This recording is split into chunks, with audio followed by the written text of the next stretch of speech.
नमस्कार, आप देख रहे हैं विशेष। मैं हूं श्वेता सिंह। एआईएमआईएम प्रमुख और सांसद असदुद्दीन ओवैसी ने जय हिंद तो कहा है, लेकिन यह भी कहा है कि वो भारत माता की जय नहीं बोलेंगे। इस पर सरकार के तमाम मंत्री और बीजेपी के नेताओं ने ओवैसी पर हल्ला बोला है।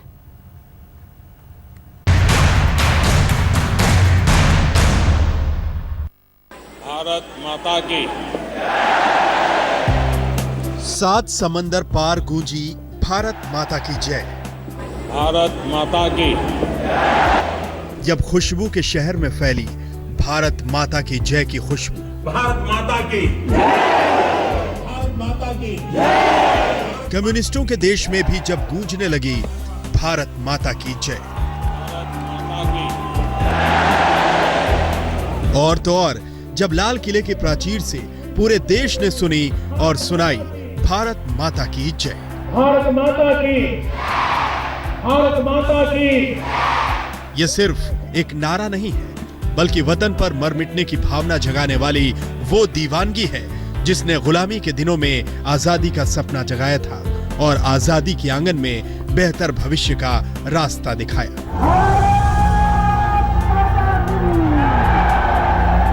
देशभक्ति का यह नारा प्रधानमंत्री की जुबान पर ही नहीं, बल्कि हर देशभक्त की जुबान पर चढ़ा रहता है। याद है ना आपको कि कैसे भ्रष्टाचार के खिलाफ सबसे बड़ी लड़ाई का बिगुल भारत माता की जय जयकार से फूंका था अन्ना हजारे ने।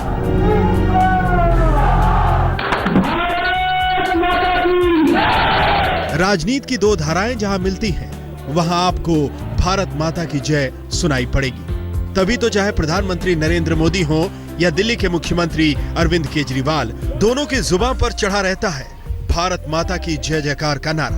भारत माता की, भारत माता की। लेकिन इस जय जयकार पर विवादों का साया तब पड़ा जब एआईएमआईएम के नेता और सांसद असदुद्दीन ओवैसी ने कहा कि वो नहीं लगाएंगे भारत माता की जय वाला नारा। मैं नहीं लगाता नारा, क्या करते आप? मेरे गले पे छुरी भी रख देंगे तो नहीं बोलूंगा मैं, क्योंकि हिंदुस्तान के कॉन्स्टिट्यूशन में कहीं पर भी लिखा हुआ नहीं है भारत माता की जय बोलना। आरएसएस के प्रमुख मोहन भागवत से विरोध समझ में आता है, लेकिन भारत माता की जय पर सवालिया निशान लगाया गया तो इसकी गूंज सियासी गलियारों से लेकर संसद तक सुनाई पड़ी। मोदी सरकार के मंत्रियों ने मोर्चा संभाल लिया। जब 14 साल के बच्चे चंद्रशेखर आजाद को अंग्रेज जज ने बेंत लगाने की सजा सुनाई तो हर बेंत पर चंद्रशेखर आजाद की जुबान से दो ही नारे गूंज रहे थे, भारत माता की जय, महात्मा गांधी की जय। भारत माता की जय। गुलाम भारत में नारे लगे, आजाद भारत में 100 साल बाद उस पर सवाल दागे जा रहे हैं, वो भी राजनीति की चाशनी में डूबे हुए सवाल। उधर ओवैसी तमतमा रहे थे, इधर बीजेपी से लेकर शिवसेना तक के नेता उन्हें पाकिस्तान का वीजा दिलाने के लिए मचलने लगे। बीजेपी और उसके सहयोगी कह रहे हैं कि ओवैसी को पाकिस्तान भेजो। दूसरी तरफ ओवैसी संविधान का हवाला देकर कह रहे हैं कि उन्हें कोई देशभक्ति न सिखाए। इन दोनों के बीच विपक्ष को लगता है कि यह बीजेपी और ओवैसी के बीच की नूरा कुश्ती है। मैं नहीं लगाता नारा, क्या करते आप? एआईएमआईएम के नेता असदुद्दीन ओवैसी के बयान पर हंगामा होना था सो हुआ। बीजेपी और शिवसेना के साथ आरएसएस ने भी मोर्चा खोल दिया। कांग्रेस को लगता है कि ओवैसी का बयान बीजेपी से उसकी मिली भगत का नमूना है। कुछ दिनों बाद होने वाले पश्चिम बंगाल और असम के चुनाव में बीजेपी ध्रुवीकरण चाह रही है ताकि उसकी जमीन पुख्ता हो। इससे भी बड़ी सियासी चाल ये हो सकती है कि अगले साल उत्तर प्रदेश में विधानसभा चुनाव होने वाले हैं।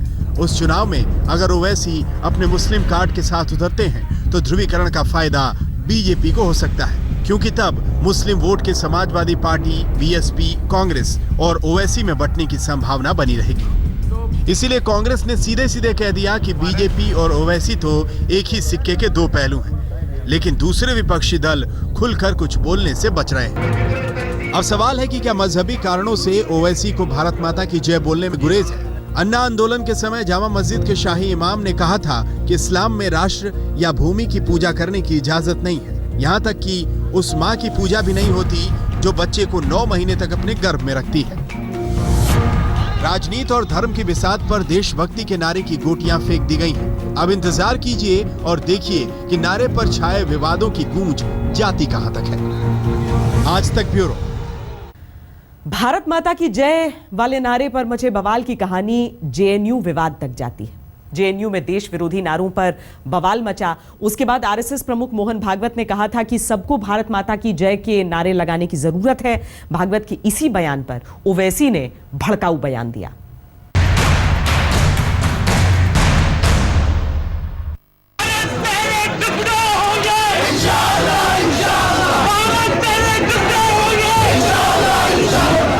देश के टुकड़े टुकड़े करने की बात करने वाले ये नारे देश के सबसे सम्मानित और प्रगतिशील कहे जाने वाले जवाहरलाल नेहरू यूनिवर्सिटी में लगे।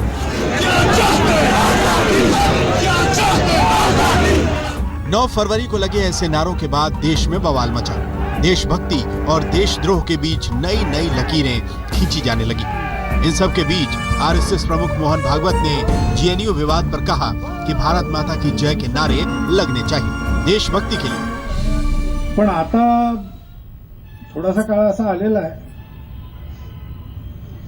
की अरे भारत माता की जय म्हटलं पाहिजे, हे नव्या पिढीतल्या लोकांना सांगावं लागतं, शिकवावं लागतं। भागवत के इसी बयान पर 11 दिन बाद ओवैसी का भड़काऊ बयान आया और अब जेएनयू छात्र संघ अध्यक्ष कन्हैया कुमार ने नेहरू के हवाले से भारत माता की जय का नया संदर्भ निकाला है। नेहरू जी एक गांव में गए थे तो लोग वहां भारत माता की जय कह रहे थे। जब उनसे पूछा गया कि भारत माता की जय का क्या मतलब समझते हो, तो लोगों ने कहा मिट्टी की जय, किसी ने कहा देश की जय, किसी ने कहा झंडे की जय। नेहरू जी ने जवाब दिया, नहीं, तुम्हारी जय भारत माता की जय है। एक तरफ प्रधानमंत्री नरेंद्र मोदी कहते हैं कि भारत अब सपेरों का देश नहीं है, बल्कि ये कंप्यूटर के दौर में माउस से खेलने वाला देश है। दूसरी तरफ देशभक्ति पर मचा बवाल अक्सर इतिहास की भूल भुलैया में देश को भटका रहा है। रोशनी ठोकने के साथ अमित चौधरी, दिल्ली, आज तक। तुर्की की राजधानी अंकारा में एक जबरदस्त धमाका हुआ है। इस धमाके में 34 लोग मारे गए हैं, 125 से ज्यादा घायल हैं। धमाका इतना जोरदार था कि उसकी आवाज पूरे शहर में सुनाई। पैसे वाले बाबू मेरा बजट बना दो, पैसे वाले बाबू मेरा बजट बना दो, बजट बना दो, बजट बना दो, पैसे वाले मेरा बजट तू बना